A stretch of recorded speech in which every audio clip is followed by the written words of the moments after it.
Hello, everyone, and welcome to ParentsMakingAnInvestment.com. Today, I would like to share with you my story about making a financial investment in the life of your child. Now, it's never too late to make a financial investment. You could start whether your children are small, before they're actually born, if you're planning to have children. You can also start at school age, at teenage, no matter where and what stage of life that your child is in and that you are in, you can always begin to make a financial investment. When I was a single parent, I saw the need to prepare for my child's future because I wanted my child to have a better future than me. I wanted my child to have better opportunities and and doors that for him to be able to walk through doors that were open, but to alleviate some of the financial strain that might hinder and keep him from being able to walk through those doors. So what I did as a single parent is I began putting little money aside just every 2 weeks. I would, even $10, I would put it aside and I would stash it in my drawer. But I realized that the money wasn't investing. I wasn't having grown any interest on it. So what I did was open an account for my child. And from there, I began to invest in financially in him and for him. And I would just put little money aside. And even when it came to income tax time and I receive my income tax, I would make sure that a good amount, and this is all takes sacrifice, parents. It does. It's not easy because there's so many other financial needs that you have to also think about and also take care of, but it comes with a sacrifice. But the outcome is great.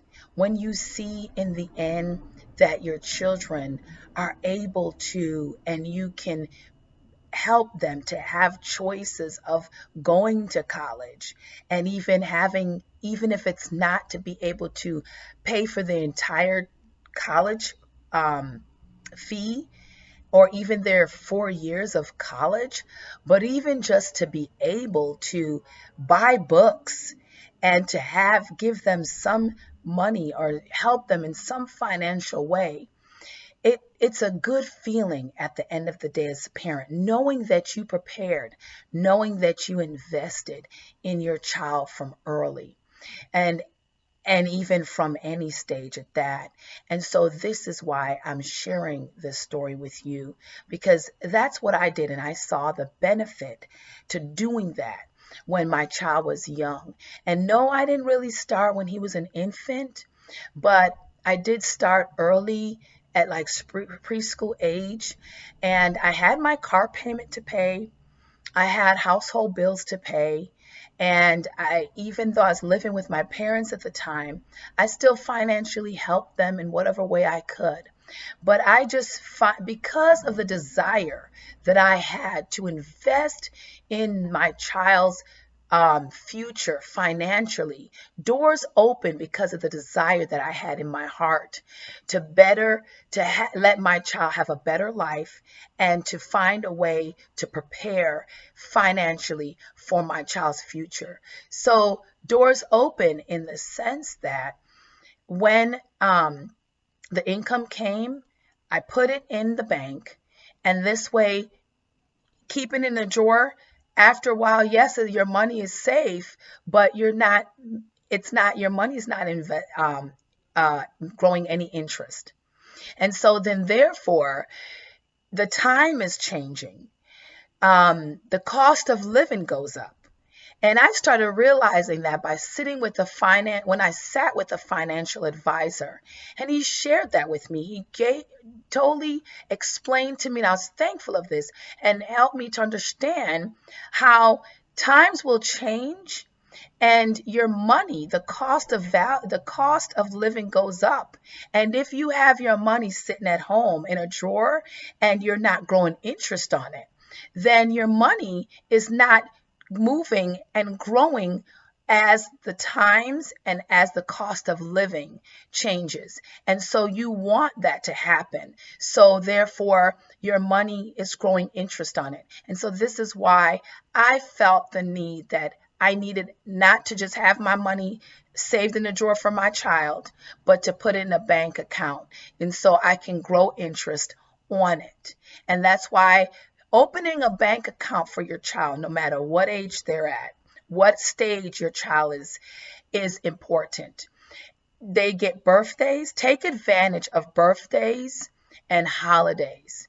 If you know that your child is not in any need, like clothes, shoes, and especially sometimes our children have a lot of toys. People and supporting adults around us will buy them toys on top of toys and more toys, and you know that they don't really need all these toys, then what we need to say to those supporting adults and family members, oh, you know what? Just put the money in this account. And so therefore, you can either ask them for a monetary gift, you can ask them even to just put it into their account, and then that way you just give them the information. You don't have to give them the email number. Not email, I'm sorry, the account number, but there's so many ways. You could do quick pay. You could even do it through an email, and there's other forms of accessing the account without actually giving that account number out. And so it doesn't start big, it starts little. And I know because I know when we used Chase, even till this day, and we have 3 children that we do it for now. But even in this time, the banks are very understanding, and even with wanting to open an account for your child, they're more lenient when it comes to you sharing that you want to open an account and that you want to save for your child. So we open an account, a Chase account, with as little as $25. And for us, there's no minimum balance where you have to try to maintain a minimum balance or else they start withdrawing. It's not like that when you're saving for your child. And so there's no minimum balance, and you still have the freedom and luxury to be able to put money in whenever you can.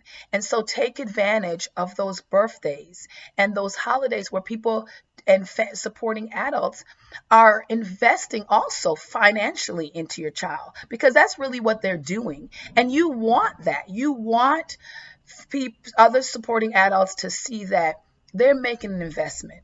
They're helping your child to succeed later in life. And so by them not buying that cute toy that they're eventually going to grow out of and lose interest in playing with by the next 6 months, you can also show them that they are investing in your child's future. They're investing in the places that your child are going to desire to want to go.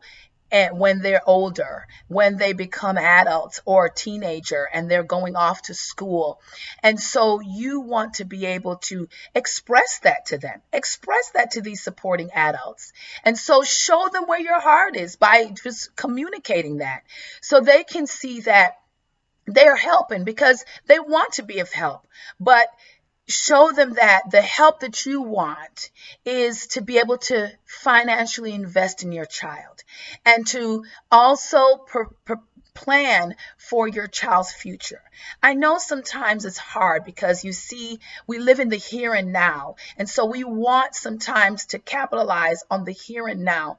And and satisfy our children for the here and now, and even just to let them have what they can now, let them enjoy being 5 now. And so sometimes even as parents, because I went through that, we take on that mentality and we say, oh well, they're only a kid once, they're only 5 one time, and so I'm going to buy this and let them play, and yes, if they grow out of it, I'll just pass it on to someone.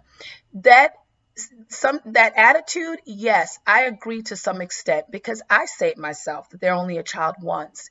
But we also want to alleviate the stress and the burden financially when they are older too. And so we do have to plan for their future, and we do have to find ways and take advantage of opportunities in the small ways of financially investing in our children. Every tree that you see outside, an oak tree, and the size of it, the size of a tree started from a very small seed. A mustard seed is so teeny tiny. It's the smallest seed ever. But if you see the size of the tree that mustard seed grow from, this is what I'm trying to say today to us as parents. It looks small, but when you plant it, it grows and it multiplies into something so vast that you would not imagine that planting something as that small financially for your child can grow into something so big. But you have to believe that. You have to believe that that little $20 is going to go a long way. That little $10 is going to go a long way. And you know what that means sometimes for us? That means sometimes we have to put off our wants as parents. Those wants that are just not permanent, but temporary. We have to put that off sometimes just so that our children, so we can invest in our children, and that way they can have, and we can help to alleviate the burden and stress that comes financially as they get older. We want to prepare them. And so what I'm saying to you today, just based on what I've went through, you can do it as small and in small ways, and start small and be able to make the sacrifice to invest in your child financially today. I hope that helps. And also, if you have any questions of where to start, please comment, or also email me at Parents Making an Investment. And then also, I have a number as well on my post at the bottom that you can also contact me and reach out if you have any questions. If you also have comments as to what you've been doing financially to invest in your child that you find that has worked over the years, and this, what I'm sharing with you, has worked for us. And we now have 3 other children that we're doing it for, and each and every one of them have their own account. And so these are things that I'm saying that has been working for us, that I like to share with you, so we can partner as parents together, so our children can be successful, and it can alleviate some of the burden and stress financially that comes with, their future, and them being successful, their educational future as well. And so comment below, share your story so other parents can hear as well, and we can work together in making a difference and making an investment financially for our children tomorrow.